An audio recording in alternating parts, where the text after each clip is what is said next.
Bismillahirrahmanirrahim. Karena semuanya menyampaikan pantun, tadi saya googling, nyari-nyari pantun di Google. Karena nggak terbiasa pakai pantun, jadi izinkan saya, ini bukan pantun dari karangan sendiri, tapi mudah-mudahan bagian dari menghormati majelis membukanya dengan sebuah pantun sederhana. Air beriak tanda tak dalam, air tenang seperti berlian. Izinkan saya ucapkan salam untuk para hadirin sekalian. Assalamualaikum warahmatullahi wabarakatuh.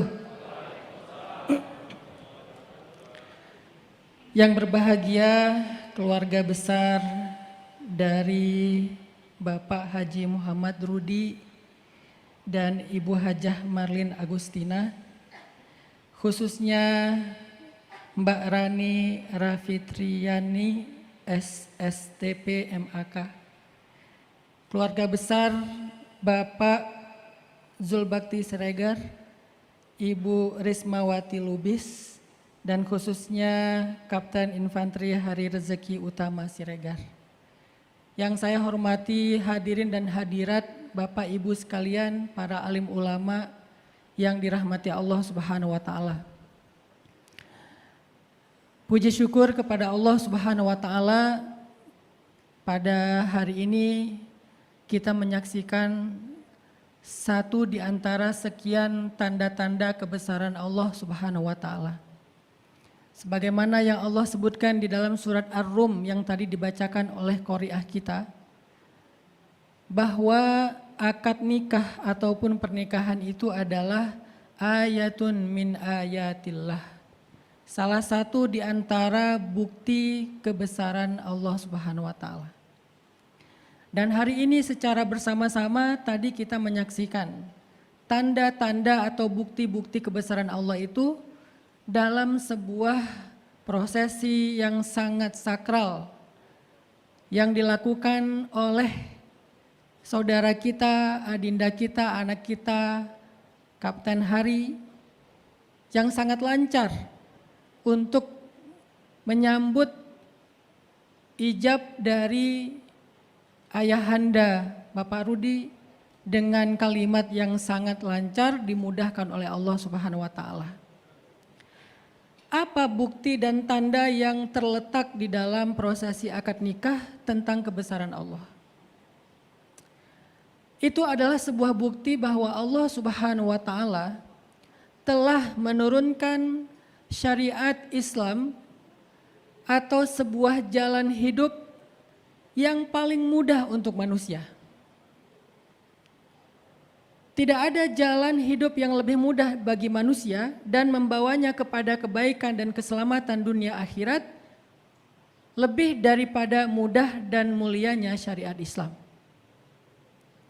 Kita menyaksikan tadi bagaimana mudahnya sebuah syariat yang melepaskan dan mengganti status seorang perempuan dari yang tadinya bukan mahramnya seorang laki-laki, yang tadinya bahkan disentuh pun tidak boleh, yang tadinya berduaan tidak boleh, yang tadinya harus berjarak, tetapi hanya dengan 2 kalimat yang diucapkan oleh wali dan calon mempelai pria, maka berubahlah status perempuan ini menjadi seseorang yang sangat dekat kepada laki-laki tersebut. Yang tadinya menyentuh, memandang secara berlebihan adalah dosa, maka dengan kalimat ijab dan kabul yang sederhana, menyentuh dan memandang itu justru menjadi ibadah.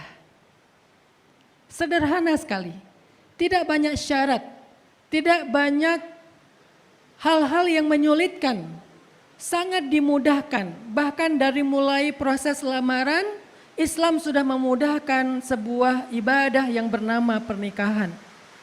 Apa buktinya? Ketika Nabi SAW menyampaikan bahwa sebaik-baik perempuan adalah yang mudah maharnya. Tidak harus murah, tapi mudah, memudahkan laki-laki. Nabi SAW juga bersabda, nasihat kepada calon mertua laki-laki atau ayah dari perempuan, jika datang kepadamu seorang laki-laki yang beriman, baik akhlaknya ataupun bertanggung jawab, ingin melamar putrimu dengan syariat Allah, maka terimalah lamaran itu atau mudahkanlah pernikahan itu.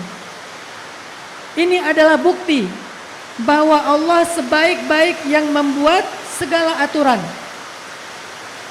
Ini adalah bukti bahwa sebaik-baik syariat adalah syariat Allah. Sehingga tadi kita menyaksikan bukti tersebut di dalam akad nikah. Semoga apa yang kita saksikan hari ini menambah yakin dan iman kita kepada Allah untuk lebih taat dan menjalankan syariat Allah dalam ibadah-ibadah yang lainnya. Yang kedua, saya ingin menyampaikan nasihat dari Nabi dan para ulama untuk mempelai pria dan kita para lelaki, khususnya kepada Kapten Hari dan umumnya untuk para suami-suami yang ada di sini. Di antara sekian banyak nasihat Nabi dan para ulama terhadap laki-laki, ada satu kalimat yang luar biasa yang saya selalu ingat, bahwa Nabi SAW pernah berwasiat kepada laki-laki. Kata Nabi, istausu bin nisa'i khairan, perlakukanlah perempuan itu dengan baik. Fa innal mar'ah khuliqat min dhila, karena perempuan itu diciptakan dari tulang rusuk. Wa inna a'wajad dhila a'laha, dan tulang rusuk yang paling bengkok itu yang atasnya. Fa in dhahabta lituqimaha kasartaha, kalau kamu terlalu keras untuk meluruskannya, kamu akan mematahkannya. Tetapi jika kamu membiarkannya, maka dia akan tetap bengkok. Itu nasihat yang paling luar biasa, yang penuh dengan filosofi dari Rasulullah SAW kepada para lelaki. Apa pesan dari nasihat ini? Apa maknanya? Istausu bin nisa'i khairan, perlakukan perempuan dengan lemah lembut.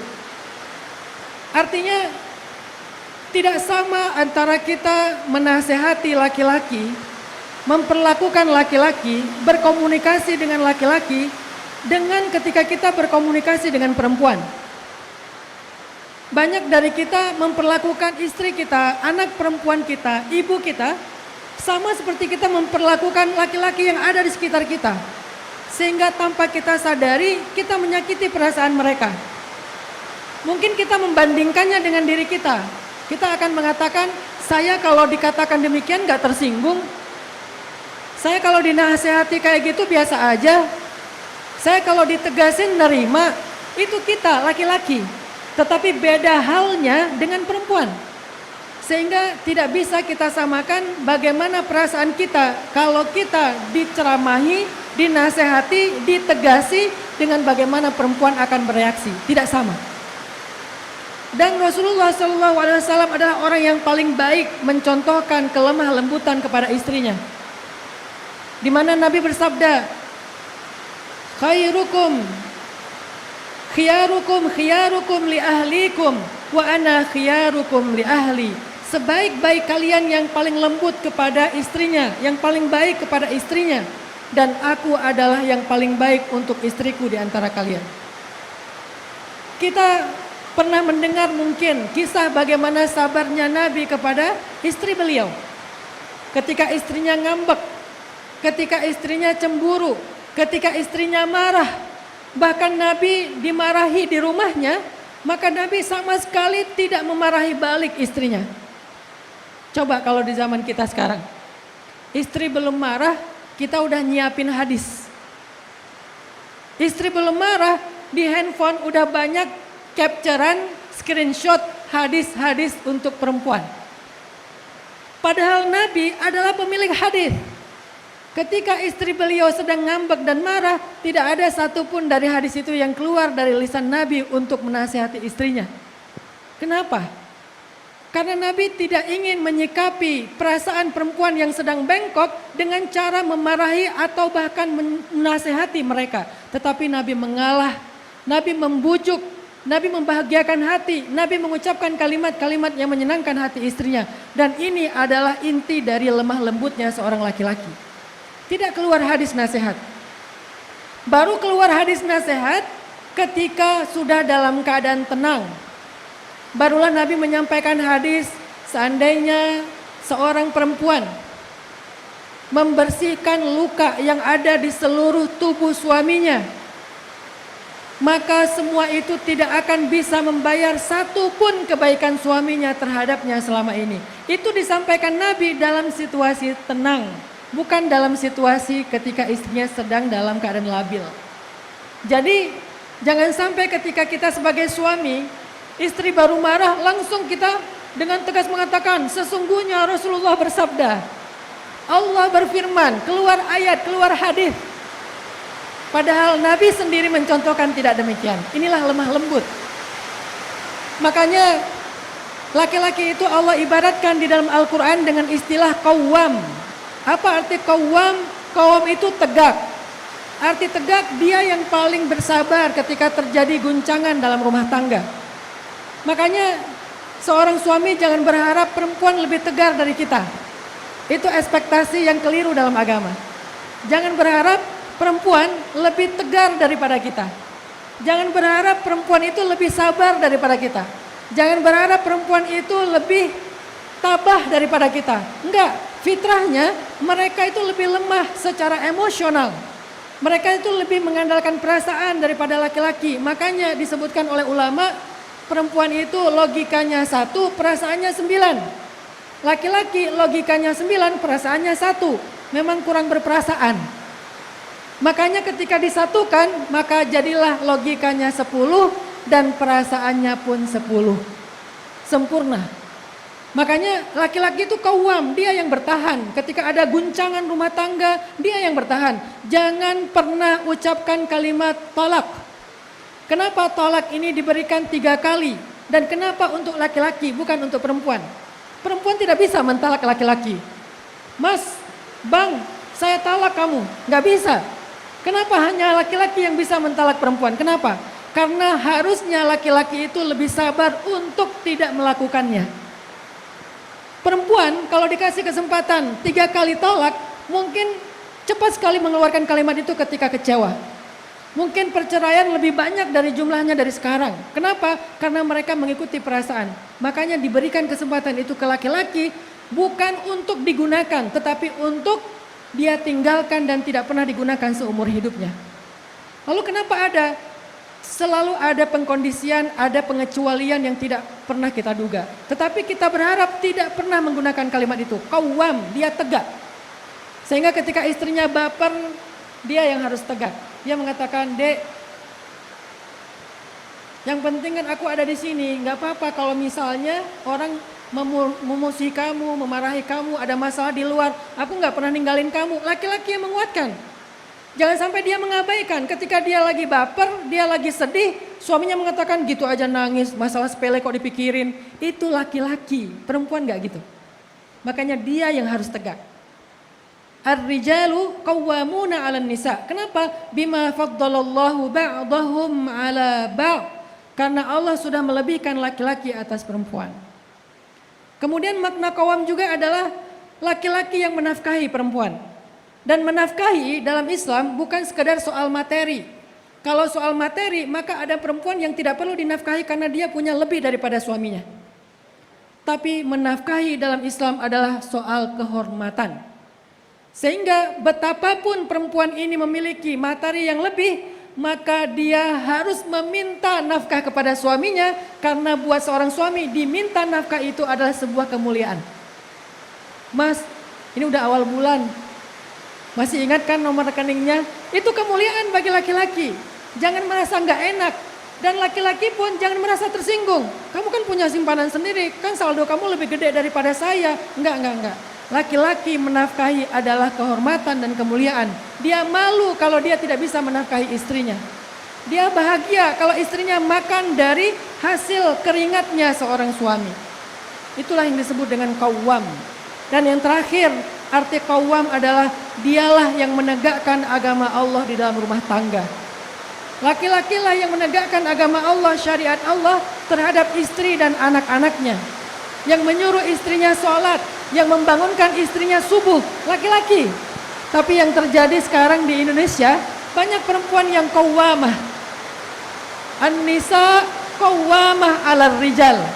Perempuan lebih tegak daripada laki-laki. Kenapa? Karena dia lebih tangguh untuk bangun subuh daripada suaminya. Suaminya masih meringkuk. Suaminya tidak mampu untuk bangkit. Suaminya lemah di tempat tidur. Istrinya yang mengatakan, "Mas, Bang, Kanda, bangun, udah azan subuh. Oh, bentar lagi, bentar lagi." Ini berarti bukan qawwamun, bukan seorang kesatria. Kesatria ada di depan, tidak di belakang. Maka bangunkan istri kita untuk sholat subuh minimal. Kalau bisa lebih dari itu, untuk sholat tahajud berdua secara berjamaah. Inilah nasihat Nabi dan para ulama untuk kaum laki-laki dan suami. Selanjutnya yang terakhir adalah nasihat Nabi, nasihat Allah, nasihat ulama terhadap perempuan atau untuk istri, khususnya Mbak Rani. Apa nasihatnya? Allah Subhanahu wa taala menyebutkan di dalam surat An-Nisa, ciri istri yang ideal itu kata Allah, "Fas-salihatu qanitatun hafizatun lil ghaib." Istri yang solihah itu ada dua. Yang pertama, istri yang solihah itu qanitat, taat kepada Allah. Apa hubungannya pernikahan, rumah tangga dengan ketaatan seorang istri kepada Allah? Apa hubungannya? Nanti kita akan tahu hubungannya dengan kisah ketika Nabi pernah menceraikan istri beliau yang bernama Hafsah. Jadi keluarga Nabi adalah keluarga paling sempurna.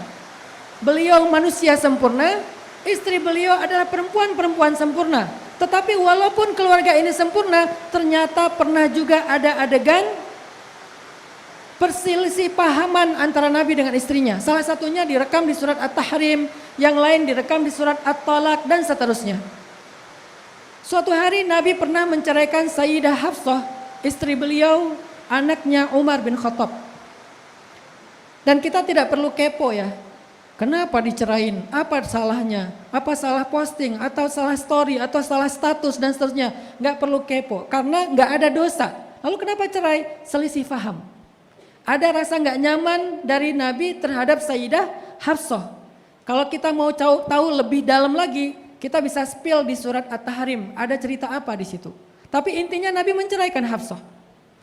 Diantarkan baik-baik oleh Nabi ke rumah Umar. "Hafsah, aku antarkan kamu pulang ya ke rumah ayahmu, Umar bin Khattab." Diantarin dengan lemah lembut, dibawa dengan kendaraan, dihantarkan sampai ke dalam rumah Umar. Sampai di rumah ayahnya, Hafsah dimarahi luar biasa oleh Umar bin Khattab karena Umar kecewa kepada putrinya.